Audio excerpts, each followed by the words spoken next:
रूस ने हाल ही में एक ऐसे हथियार का टेस्ट करने का दावा किया है जिसे वो अजेय यानी इनविंसिबल बता रहा है। इस एक ऐलान ने दुनिया भर की सरकारों को अलर्ट कर दिया है। तो सवाल ये है कि इस दावे में दम कितना है और ग्लोबल पावर बैलेंस के लिए इसके क्या मायने हैं। चलिए इसी को समझते हैं।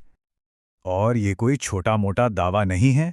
खुद रूस के राष्ट्रपति व्लादिमीर पुतिन ने इसके बारे में कहा है कि ये एक अनोखा प्रोडक्ट है जो दुनिया में और किसी के पास नहीं है। जाहिर है, इतने बड़े बयान ने इस हथियार को फौरन दुनिया भर की सुर्खियों में ला दिया। तो आखिर असल में हुआ क्या है? देखिए, ये सिर्फ कोई बयानबाजी नहीं है, बल्कि एक असल घटना है जिसकी पुष्टि स्वतंत्र सूत्रों ने भी की है, जो रूस की हरकतों पर पैनी नजर रखते हैं। हुआ ये कि 21 अक्टूबर को रूस ने अपनी न्यूक्लियर पावर्ड क्रूज मिसाइल का एक निर्णायक टेस्ट किया। अब इस शब्द निर्णायक पर गौर कीजिए।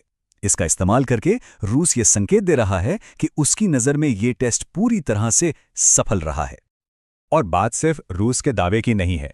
इस बात को और वजन मिलता है नॉर्वे की मिलिट्री इंटेलिजेंस की पुष्टि से, जिन्होंने आर्कटिक के नोवाया ज़ेमलिया इलाके से एक नई मिसाइल लॉन्च को वेरीफाई किया है। तो चलिए अब सीधे इस हथियार की ही बात करते हैं। आखिर ये है क्या? कौन सी टेक्नोलॉजी इसे इतना खास और साथ ही इतना खतरनाक बनाती है? तो ये है एक न्यूक्लियर पावर्ड क्रूज मिसाइल। अब इसका मतलब क्या हुआ? आसान शब्दों में समझें तो ये मिसाइल अपने साथ एक छोटा सा न्यूक्लियर रिएक्टर लेकर उड़ती है जो इसे पावर देता है, और इसी से इसे इसका सबसे बड़ा फायदा मिलता है, लगभग अनलिमिटेड रेंज। मतलब इसकी कोई सीमा नहीं है। अब सोचिए, इस टेक्नोलॉजी का फायदा क्या है? सबसे पहली बात, इसे मौजूदा मिसाइल डिफेंस सिस्टम को चकमा देने के लिए ही डिजाइन किया गया है। इसका उड़ान का रास्ता बिल्कुल अप्रत्याशित है। ये रडार से बचने के लिए बहुत नीचे उड़ सकती है और अनलिमिटेड रेंज के साथ इसे रोकना लगभग नामुमकिन हो जाता है। अब हर बड़े हथियार की तरह इसके भी कई नाम हैं। रूस में इसे ब्यूरोविस्तनिक कहा जाता है, जिसका मतलब होता है तूफानी पेट्रेल, जो कि एक पक्षी है। वहीं नाटो ने इसे कोड नेम दिया है SSC-X9 स्काईफॉल। लेकिन इन आधिकारिक नामों के अलावा पश्चिमी देशों के एक्सपर्ट्स ने इसे एक बहुत ही कह सकते हैं डरावना नाम दिया है, द फ्लाइंग चेर्नोबिल। और ये नाम साफ साफ इसके न्यूक्लियर पावर सोर्स से जुड़े खतरों की तरफ इशारा करता है। पर रूस के इन बड़े बड़े दावों और हकीकत के बीच कितना फासला है? क्योंकि इस कामयाबी की कहानी के पीछे एक मुश्किल और खतरों से भरा हुआ इतिहास भी है। 14,000 किलोमीटर। जी हां, रूस के चीफ ऑफ जनरल स्टाफ का दावा है कि हालिया टेस्ट में मिसाइल ने इतनी दूरी तय की। ये एक अविश्वसनीय दूरी है जो रूस से दुनिया के लगभग किसी भी कोने तक पहुंचने के लिए काफी है। पर जैसा कि मैंने कहा, यह कहानी का सिर्फ एक पहलू है। इस हथियार को बनाने का सफर काफी उतार चढ़ाव भरा और खतरनाक रहा है। देखिए, 2016 से इसके टेस्ट शुरू हुए।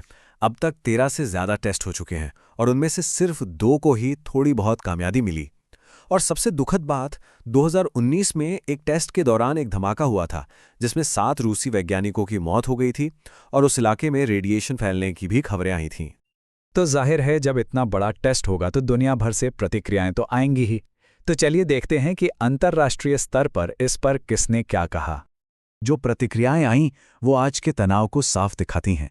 अमेरिका ने ट्रंप प्रशासन के समय इसे अनुचित बताया था। वहीं क्रेमलिन ने इसका बचाव करते हुए कहा कि ये उनकी सुरक्षा के लिए जरूरी है। और इन दोनों के बीच नॉर्वे ने सिर्फ तथ्यों की पुष्टि की कि हां, एक नया मिसाइल लॉन्च हुआ है। इस टेस्ट की टाइमिंग को समझना भी बहुत अहम है। ये उस वक्त हुआ जब अमेरिका रूस के तेल सेक्टर पर नए प्रतिबंध लगा रहा था और यूरोप के देश यूक्रेन को और ज्यादा सैन्य मदद देने का वादा कर रहे थे। रूस ने अपने इस कदम को सही ठहराने के लिए यूरोप में सैन्यवादी माहौल का हवाला दिया। तो ये सारी बातें हमें एक बड़े सवाल की तरफ ले जाती हैं। इन सब का भविष्य के लिए क्या मतलब है? क्या हम एक नई तरह की हथियारों की दौड़ की तरफ बढ़ रहे हैं? देखिए, बात साफ है। एक बिल्कुल नए तरह का रणनीतिक हथियार अब आधिकारिक तौर पर दुनिया के सामने आ चुका है, और रूस तो ये भी कह रहा है कि वो इसे तैनात करने के लिए तैयार है। इसका मतलब यह है कि ग्लोबल पावर बैलेंस के जो नियम हैं वो बहुत जल्द बदल सकते हैं। तो ये सब हमें एक बहुत ही गंभीर सवाल के साथ छोड़ जाता है। जब ऐसे अजेय कहे जाने वाले हथियार हकीकत बन रहे हैं, तो फिर दुनिया की स्थिरता का क्या होगा?